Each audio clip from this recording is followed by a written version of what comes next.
Hey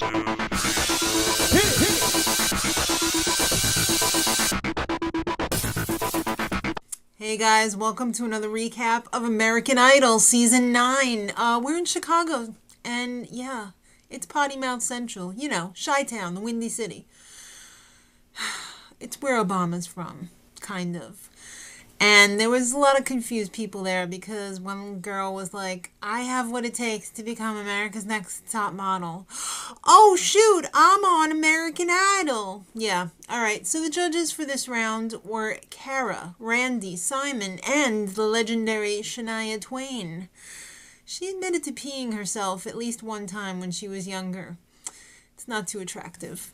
All right, so first up was Katelyn Epperly. Her daddy left. And yeah, she's kind of stuck with her mom, even though, like, she might not totally support her. All right, it was a yes, but I've seen her in her last movie, Roots, and I think she's going to need to take care of that, you know, before it's Hollywood time. Just saying, don't climb on my back.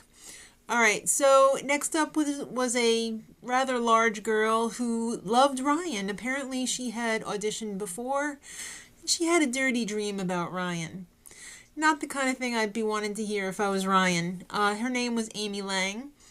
She fake fainted at the beginning of her audition, and that was a total giveaway to me that it was going to be a no. And it was. But not before Cara, or Cara, as Simon says, named her boob thrust boob boxin'. Why? I don't know. I didn't think it was that funny either. All right, so up next was a 16-year-old who just happens to work in a hair salon that's located in her house. Her house was huge. I don't know where she lives, but that house was huge.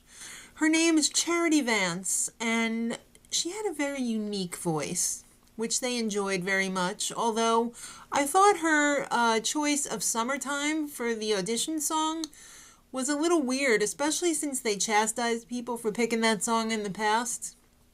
But it was a yes. I mean, would you really want to audition with that for a show that's for a pop idol? Montage of Freaks and Misfits was up next. It included costumes, gimmicks, but mostly bad singers. They tried to be clever and set it to the song Razzle Dazzle from the musical Chicago. Pretty clever, guys. All right, Angela Martin's up next. You might remember her. It's her third time auditioning.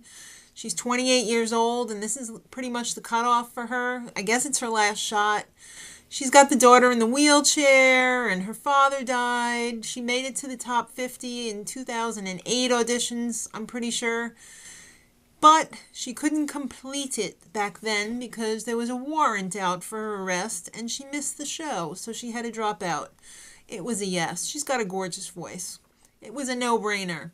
So her and 7 others made it from day 1. Chicago. All right, so now it's day 2, and it starts out with Curley Newburn. I like to call him Mr. Falsetto.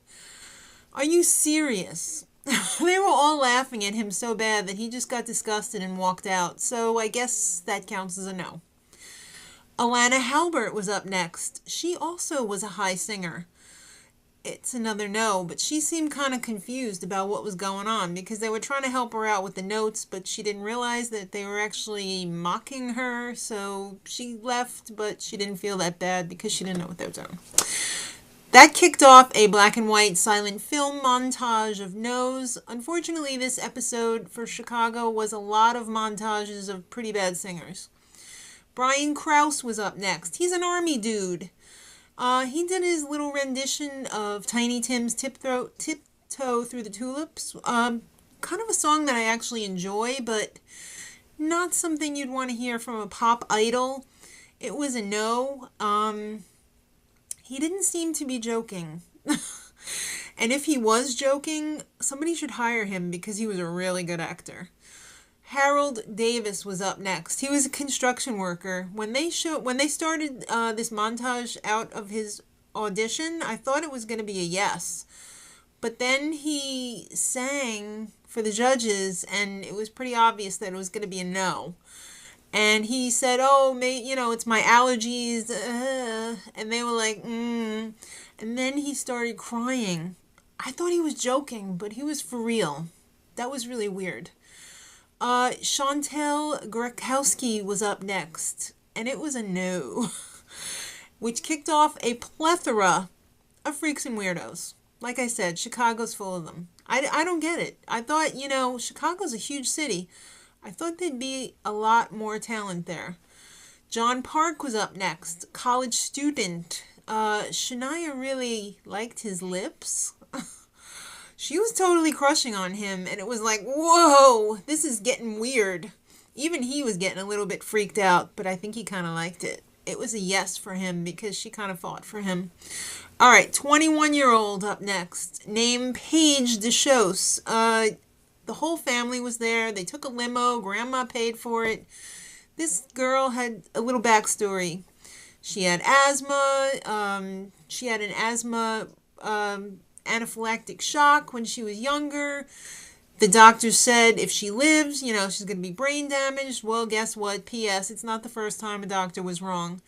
So they manufactured this whole drama where Simon was like, no, and the two girls were like, yes, and then it was up to Randy. Oh my God, what will he say? There's only like 2 people in Chicago that they're sending through. Make it a yes. So yeah, it was a yes. Then 3 guys, I guess with no interesting story whatsoever. Justin Ray, Keith Semple, and Marcus Jones were all yeses at the end. They had to bring it up to a respectable total for Chicago. So it was only 13 to go to Hollywood from Chicago.